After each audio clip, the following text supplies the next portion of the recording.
maior pico de crescimento que temos ao longo da nossa vida acontece tipicamente ali na idade adolescente. É realmente um período altamente exigente do ponto de vista energético e do ponto de vista do aporte de macro e sobretudo micronutrientes. A forma como se calculam as necessidades energéticas tem mesmo que ser orientada. E se faltar, digamos assim, energia para esses processos, vamos atrasar o crescimento.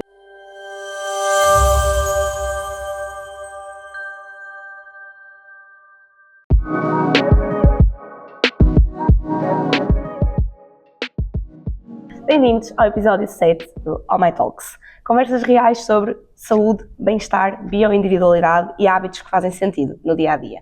Sem rigidez, com sabor, saúde e ciência. Para quem vive ocupado, mas quer cuidar de si e dos seus e sentir-se verdadeiramente bem. Sou a Rita Lima, nutricionista na Oh My Snacks, e este podcast é apoiado pela Porto Business School, a quem agradecemos a colaboração.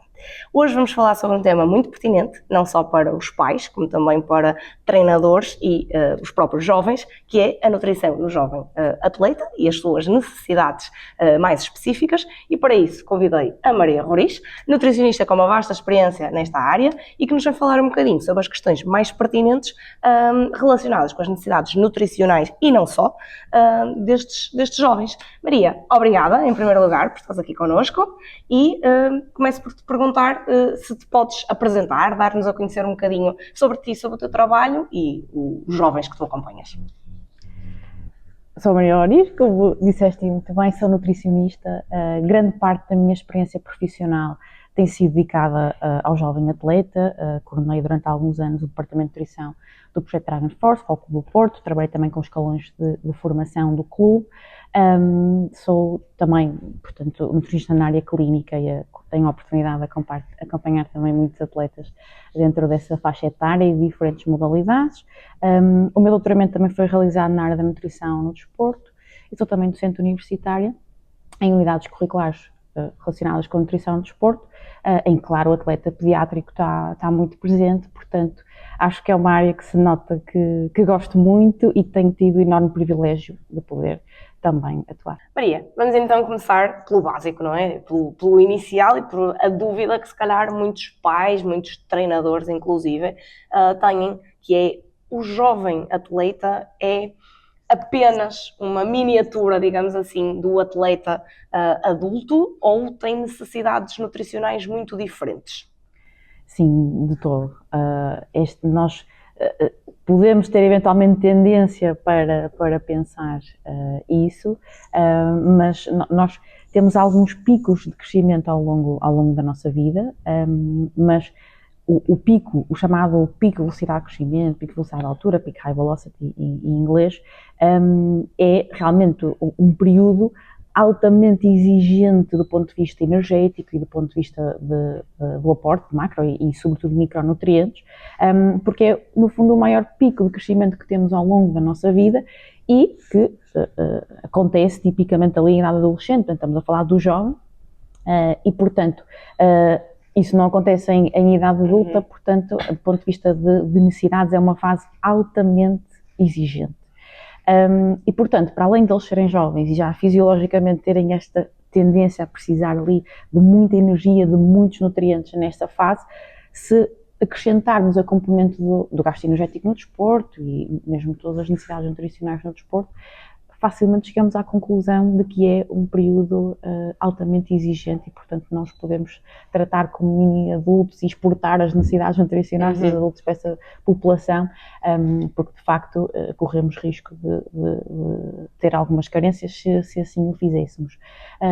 E não são mini-adultos do ponto de vista fisiológico e também não são mini-adultos do ponto de vista comportamental e da sua, e mesmo social e da sua própria ligação à alimentação e como interpretam a importância da alimentação.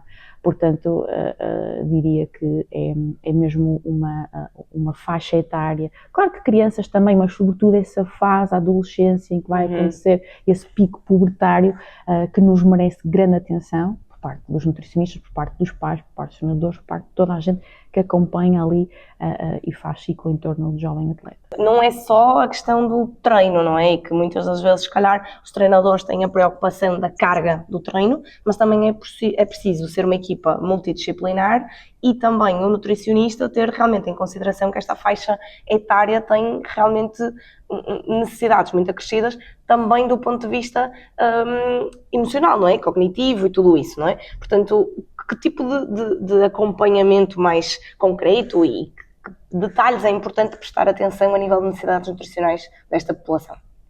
Assim, eu começaria por destacar, e até no seguimento daquilo que disse anteriormente, o facto do jovem estar a passar por esse pico, que é um pico de crescimento, não é? O osso cresce muito e os tecidos todos também muito, porque ele vai assumir uma nova dimensão, não é? Portanto, isso exige alto crescimento celular e, portanto, muitas necessidades, ou maiores necessidades de calorias, quando analisamos por quilograma de peso corporal dos atletas. Portanto, a forma como se calculam as necessidades energéticas tem mesmo de ser orientada e com equações, etc., específicas para essa etária. Portanto, se faltar, digamos assim, energia para esses processos, vamos atrasar o crescimento, que é uma coisa até do ponto de vista desportivo que ninguém gosta, não é? Sobretudo os rapazes. Sim.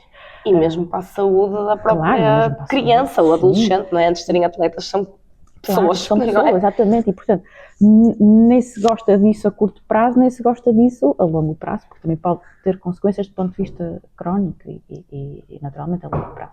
Portanto, o primeiro foco é essa disponibilidade de calorias suficiente para esses processos fisiológicos e depois, claro, para o desporto, porque ainda temos que somar as calorias que são gastas no desporto, seja ele qual for, uns mais exigentes, outros menos exigentes, mas tem sempre esse extra, portanto, calorias fundamental. E depois, claro, irmos aos nutrientes. Destacava como macronutriente a gordura, por exemplo, e até é um problema porque eles tendem a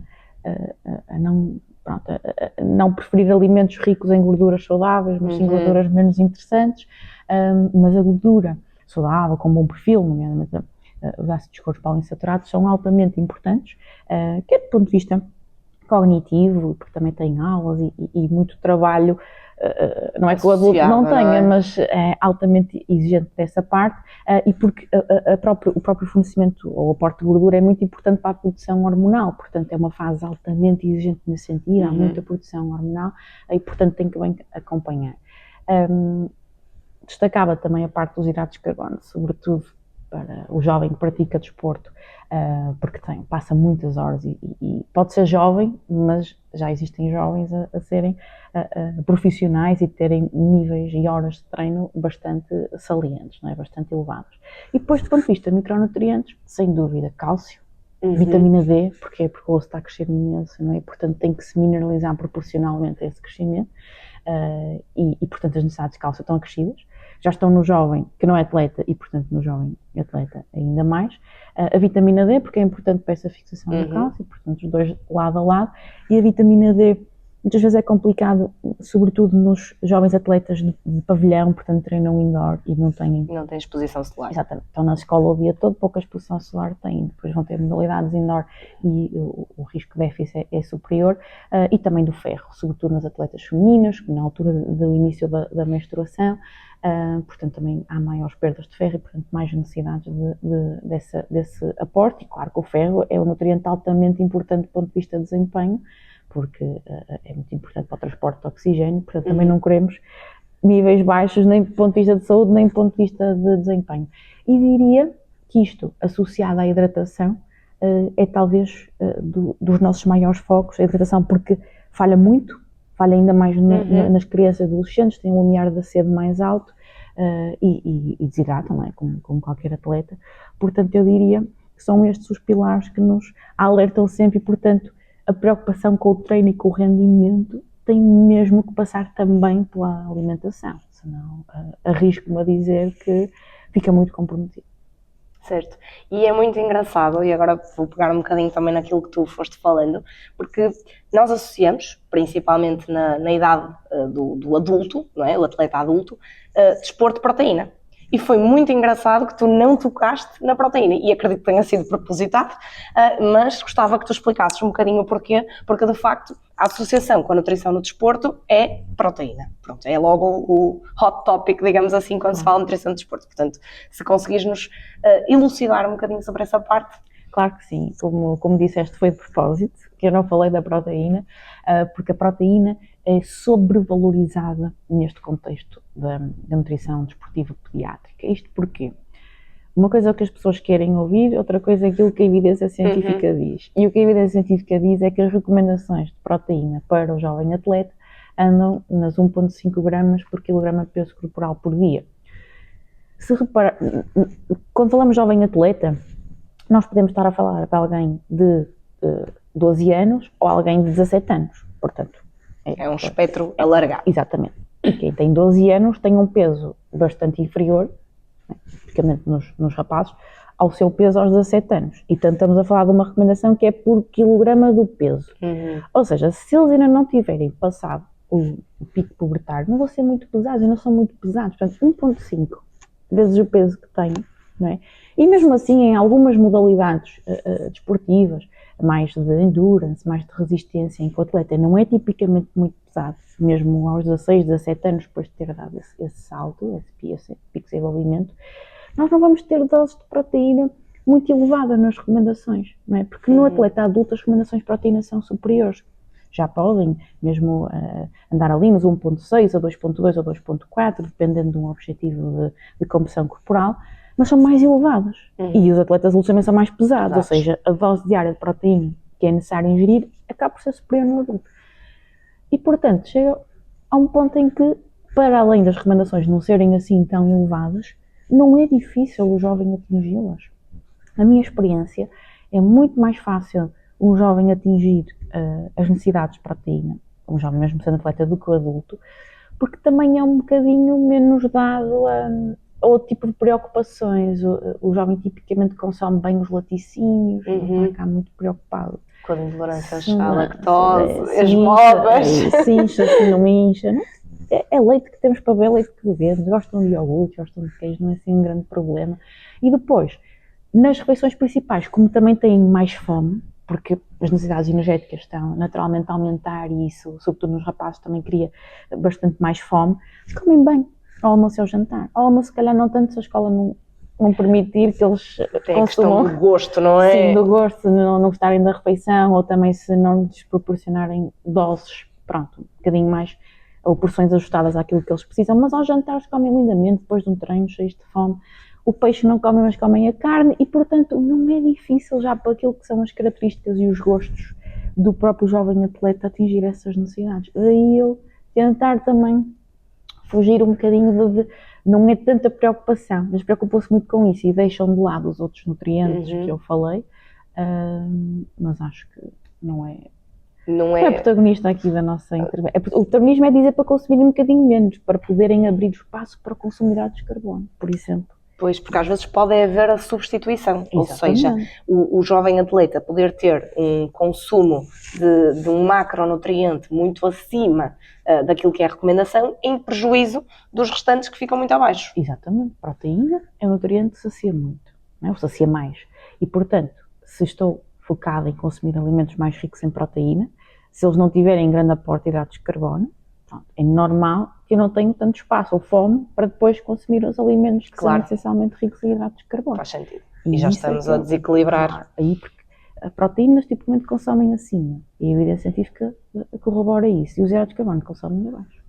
E às vezes muito associado à proteína vem aquelas gorduras que não interessam. Exatamente. Não é? Portanto, em detrimento das gorduras insaturadas, que também falavas há pouco, são aquelas que estão normalmente abaixo daquilo que deveria ser o seu consumo e acabam por ficar aqui muito prejudicadas neste contexto. E além de todas estas questões nutricionais que afetam a parte física e do rendimento, que outros aspectos da vida do jovem atleta é que tu encontras como desafiantes para eles poderem cumprir com esta questão alimentar? É assim, de facto existem alguns, e eu não quero esquecer-me de nenhum, mas se calhar começava por uma parte que é desafiante para eles, é desafiante para nós também nutricionistas e para os pais, não é? Que é a questão das rotinas. que é diferente, não é? Atleta adulto, sobretudo se for profissional, faz daquilo, naturalmente, a sua profissão, portanto está muito concentrado naquilo. O jovem atleta tem que estar concentrado também noutras coisas, porque passa o dia todo na escola e depois ainda vai ter sobretudo se for um bocadinho mais de elite, vai ter umas boas horas de treino. Portanto, há aqui algumas questões na rotina. Eu até começaria pelo pequeno almoço, por exemplo, que é algo, e eu acompanho também atletas adultos, que não é tão comum, pelo menos na minha percepção, que é mesmo saltarem o pequeno almoço. Tipicamente os jovens têm menos apetite, têm menos fome de manhã. Também, claro que deitam-se muito tarde, tentam tarde também, porque o treino já é tarde e, portanto, é tudo fica atrasado. Exatamente, tudo arrastado e, portanto, se calhar isso também é um fator que influencia, mas a verdade é que o facto de eles saltarem o pequeno almoço acaba por fazer com que seja menos uma refeição em que nós temos a oportunidade de colocar uma boa dose de hidratos de carbono, uma boa fonte de gordura para conseguir compensar aqueles problemas que eu falava há pouco. E muitas vezes até nem comem nada durante a manhã, porque não só não têm muito tempo, mas também querem aproveitar para fazer outras coisas que não perder tempo na ótica no intervalo a comer, não é? E depois também o próprio almoço, por exemplo.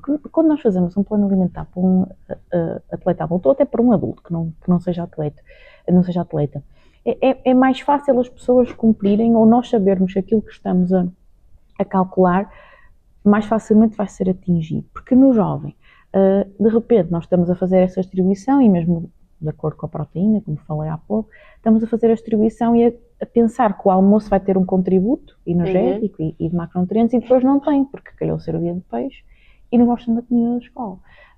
E tem duas hipóteses. Tipicamente assumem essas duas hipóteses, ou não comer nada, comer o pão ou alguma parte da refeição, ou então depois ir fora e compensar, mas quando vão fora compensar também as escolhas não são as mais equilibradas. Exatamente, equilibradas. E por isso, há pouco falava da proteína e dizia que tipicamente não é um problema, mas temos que ter atenção a isto, que é realmente se o almoço, ou porque não o consomem, ou então porque as escolas também não estão muito preparadas, na minha opinião, para a distribuição de porções e captações. Portanto, distinguir aquilo que é um adolescente atleta já no nível profissional e aquilo que é um adolescente sedentário, por exemplo. Muitas vezes eles dizem que ficam com fome depois da porque a refeição acaba por ser um bocadinho semelhante para todos. Para todos, não é? Pronto, e às vezes há contextos em que eles têm a oportunidade de repetir e outros que não. Portanto, isso é desafiante também para nós. Estamos a fazer umas contas que depois podem não bater certo com a realidade. Ou não bater todos os dias certo. E depois também eu acho que há uma parte que se cruza aqui, sai um bocadinho fora da nutrição, mas também que nos diz muito respeito, que é a pressão, não é? Eu acho que, apesar do atleta adulto até poder fazer disso profissão, e claro, tem muita pressão, como é óbvio, sobretudo em modalidades muito assistidas, não é? Como é o caso do futebol, o jovem atleta também tem muita pressão dele próprio, pressão dos pais, pressão dos treinadores. Eu acho que tem muita pressão e por vezes não tem ferramentas para lidar com essa pressão. E por exemplo, aquilo que falava do pequeno almoço há pouco, depois também se estende para fim de semana onde eles têm competições. Portanto, podem ser logo de manhã ou podem ser noutro período do dia, mas forem logo de manhã, não só já tipicamente não têm fome, como depois também ficam mais nervosos, não é? Mais ansiosos porque vem um momento competitivo, e se for modalidades temos pessoas a assistir, então ainda mais, e portanto acho que essa parte também é desafiante de trabalhar com o jovem. Depois, porque isso, desculpa Maria interromper-te, isso mexe depois também com o próprio apetite do jovem, não é? Portanto, quando é essa questão que estás a falar daquela ansiedade por esse momento competitivo, seja pelos espectadores que estão presentes, isso depois pode fazer com que o próprio jovem já não se alimente como se alimentaria num dia habitual. Sentes que existe muito essa alteração alimentar nesses dias? Sem dúvida. Acho que é talvez ainda pior quando a competição é de manhã, ou às vezes até torneios o dia todo, não é?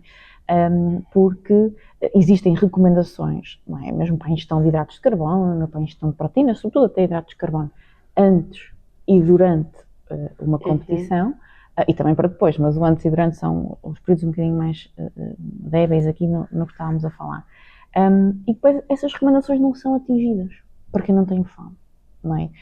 E mesmo comer ao intervalo, for, portanto, uma competição que tem uma duração superior a 60 minutos, é mesmo recomendado que se faça essa ingestão de hidratos de carbono, e é muito comum no intervalo eu não tenho fome, ou se o jogo ou a competição não estiver a correr tão bem, ainda menos fome tenho. E portanto a luta dos nutricionistas no contexto esportivo, mesmo com os jovens, acho que é um bocadinho essa, e nós tentarmos cumprir as recomendações que de facto também são bastante elevadas, e conseguir que as pessoas tenham fome para consumir esses alimentos. E perante essas situações, ou seja, quando tu tens um jovem atleta que realmente está nessa situação, portanto não tem apetite, está ansioso, nervoso, o que é que tu, normalmente, qual é a tua estratégia para conseguir que ele alcance as recomendações?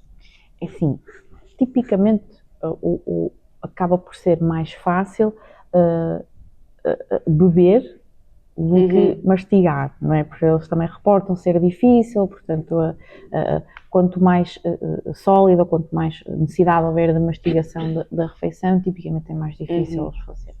Portanto, não só optar mais por texturas mais líquidas e menos sólidas, como também, se calhar, não dar tanto volume de uma vez só, fracionar um bocadinho, para que naquelas 2 horas, por exemplo, anteriores à competição, se possam aos poucos ir consumindo ou ingerindo essa quantidade de hidratos de carbono. Em vez de comer um pão, se calhar comer um quarto do pão de cada vez, pronto.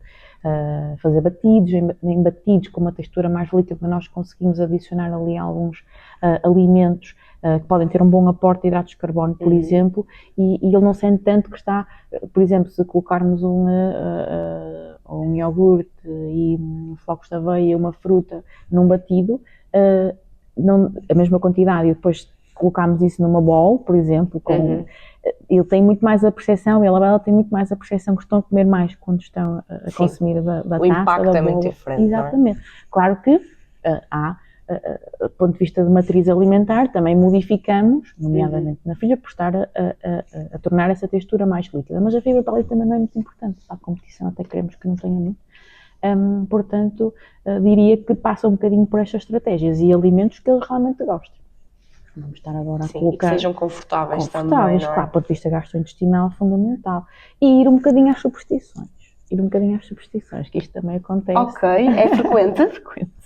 A banana, por exemplo, é uma fruta, do ponto de vista de composição nutricional, se aplica muito bem ao momento de peri-competição, e há jovens atletas que dizem que não, que a banana vai ficar muito pesado, por exemplo, pronto, que do ponto de vista glicémico até tem uma carga um bocadinho mais alta, portanto não é um alimento que seja propriamente difícil do ponto de vista digestivo, em teoria, mas há pessoas que se queixam, portanto nós não vamos colocar a banana quando há essas queixas. Exatamente. Tentar encaixar, não é? Sim. Okay. Ou então consumir aquele alimento e tenho ganho, não é? Então vou continuar a consumir aquele alimento. Ok, aquelas associações. Sim. Olha, pegando um bocadinho nisso, isso faz uma ponte perfeita para o próximo tópico que eu queria abordar contigo, que é sobre a pressão, seja dos pais, seja dos treinadores.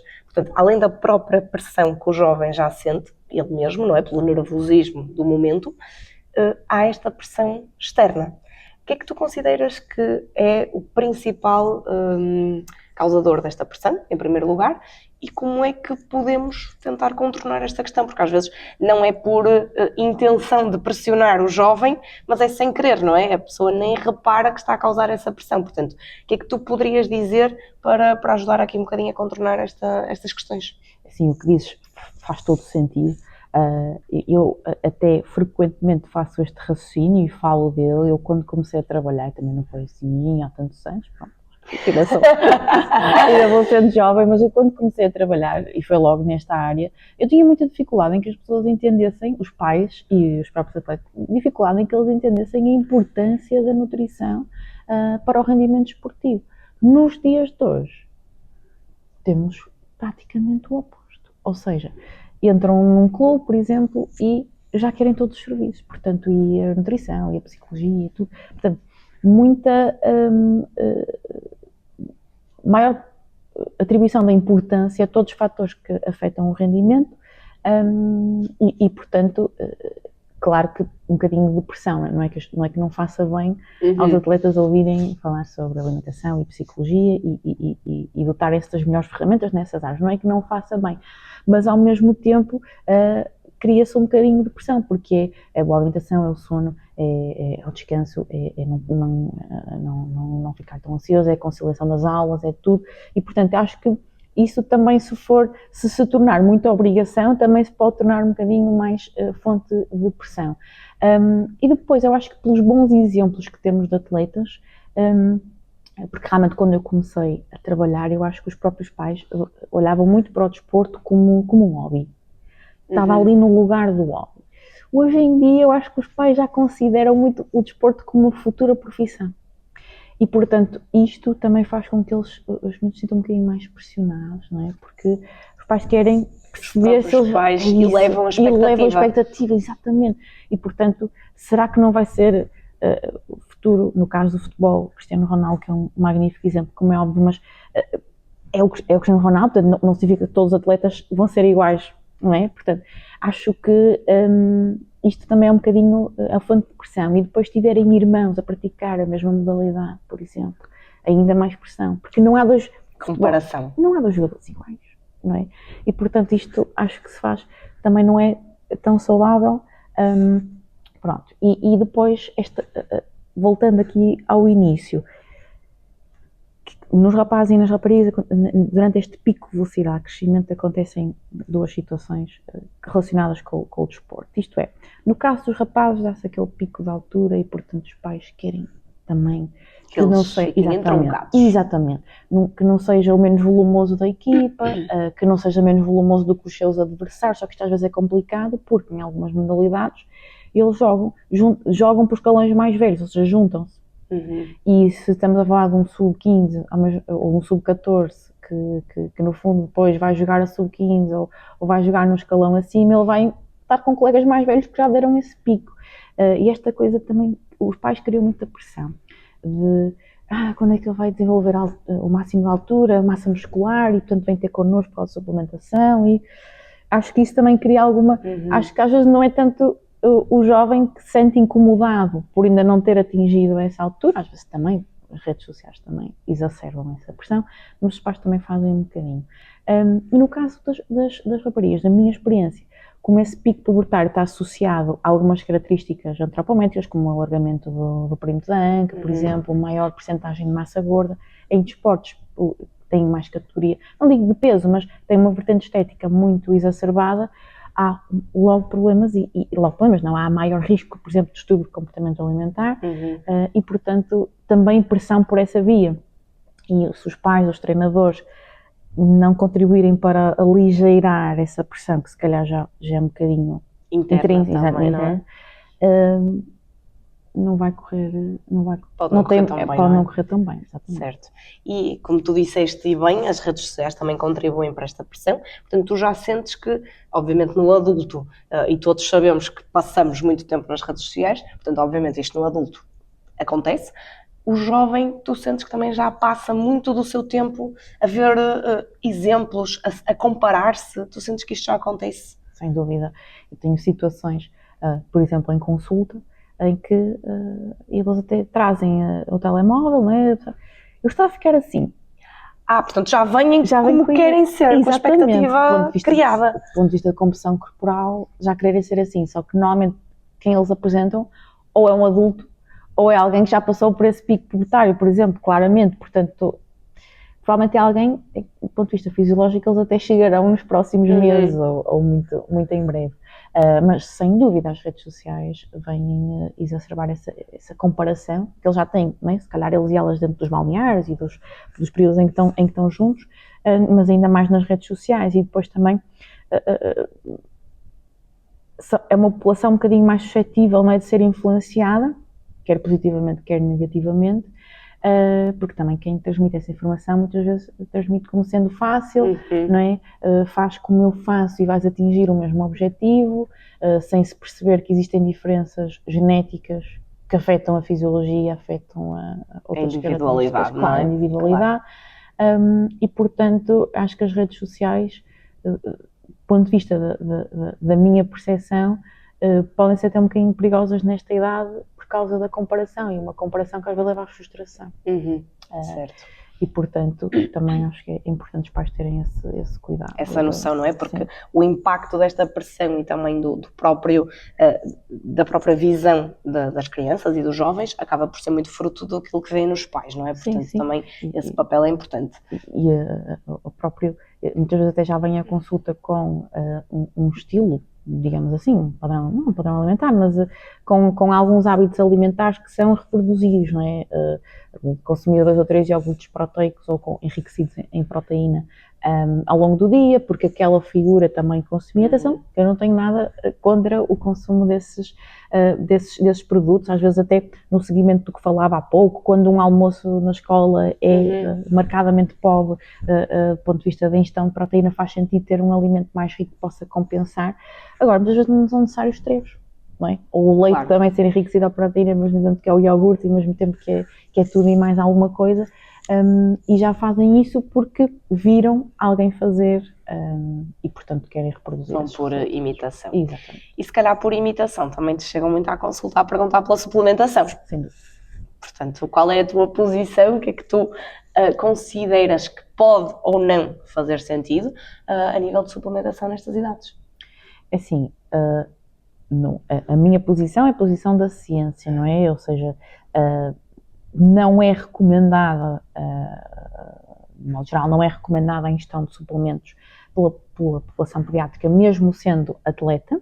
Agora, também temos que distinguir os suplementos, não é? Portanto, o ferro, por exemplo, a vitamina D, o ômega 3, são suplementos, têm uma ação um bocadinho mais de carência nutricional, que se ela for identificada, quer dizer, podem ser suplementados. Um bebê pode ser suplementado com ferro, se tiver déficit e for elegível, claro que sim. Portanto, há suplementos e suplementos. Mas depois também temos suplementos de ação ergogénica, que são aqueles pelos quais marcadamente mais nos procuram nessa idade, designadamente a cafeína, a creatina, a betalanina, etc. E, de facto, a recomendação é que se evitem. No entanto, nós temos outras questões mais práticas também para avaliar. Em atletas que não deram o pico pubertário ainda, não se deve mesmo recomendar todos os ergogénicos. No momento pós-pubertário, em que eles já estão mais parecidos, aliás, muito semelhantes àquilo que vai ser o atleta adulto ou o adulto, já se tornam mais elegíveis porque o seu crescimento e o seu desenvolvimento já está muito bem sedimentado. Mas ainda assim não significa que o único critério seja o ser pós-pubertário. Claro. É pós-pubertário e num nível profissional, num nível a sério, em que às vezes assumimos essa exceção porque já estão inseridos, por exemplo, numa equipa principal, de futebol, por exemplo, ou têm uma carga de treino, um nível de treino de tal forma exigente que beneficiam até por ter o suplemento, nomeadamente a cafeína e a creatina, talvez sejam os dois mais aplicáveis, ou aplicados até, administrados, digamos assim, em jovens. Mas há um cuidado muito grande com os suplementos, eu acho não, deve-se ter. A cafeína sempre testar o próprio comportamento do atleta àquele suplemento, e muitas vezes percebemos que não faz sentido porque vai ou prejudicar a qualidade do sono, ou até, do ponto de vista gastrointestinal, ter um efeito que vai prejudicar mais a performance do que propriamente o benefício, não é? Todo o benefício fisiológico, a razão pela qual a cafeína exerce uma ação ergogénica. A creatina é um suplemento com menos efeitos adversos do que tem a cafeína. Agora, preciso saber distinguir o eu quero tomar creatina do que eu preciso de tomar creatina. Claro, agora, a real necessidade dele, não é? Necessidade, mas há jovens atletas, acompanho jovens atletas que têm necessidade de tomar creatina, porque já são a um nível profissional muito grande. E há outros que querem tomar e não, na minha opinião, por causa da bagagem da ciência, não são elegíveis. Mas nesse aspecto também há... Não há uma idade a partir do qual a suplementação seja ou não recomendada. Portanto, é individualmente avaliar também aquilo que é o desempenho e a categoria do jovem atleta, não é? Claro que sim. E percebermos exatamente se cumprem os critérios, porque existem critérios, e se cumprem muito bem a dose, não é? Porque às vezes também os jovens são um bocadinho mais perigosos nesse sentido, porque tomam mais, porque acham querem acelerar o resultado, não que é? é quase uma dose de efeito, quanto mais tomam, mais efeito vão ter, no caso da creatina, porque consideram que contribui para a hipertrofia muscular e, portanto, tem que ser bem acompanhado pelos pais também. E os pais também posicionam-se em situações às vezes até um bocadinho opostas, ou muito contra a suplementação ou demasiado a favor da suplementação. E, portanto, acho que é um trabalho, pelo menos do ponto de vista clínico, a três, não é? Nutricionista, jovem atleta e o encarregado de educação, o pai ou a mãe, ou quem estiver a acompanhar. Portanto, tu recomendas que à consulta vá sempre o pai ou o encarregado de educação, que normalmente também acompanha a alimentação do jovem. Sem dúvida, mesmo que seja um jovem adolescente ou mais velho. Sim, porque eles também já têm a vida tão preenchida que também não vão ser eles a ir às compras, não é? Pronto. Ou não vão ser eles a ter grande tempo para preparar as suas refeições, claro. Portanto, em matéria de alimentação, os pais são uma grande ajuda, não é? Porque são eles a preparar e porque também são eles a dar o exemplo, não é? Ou que devem ser eles a dar o exemplo.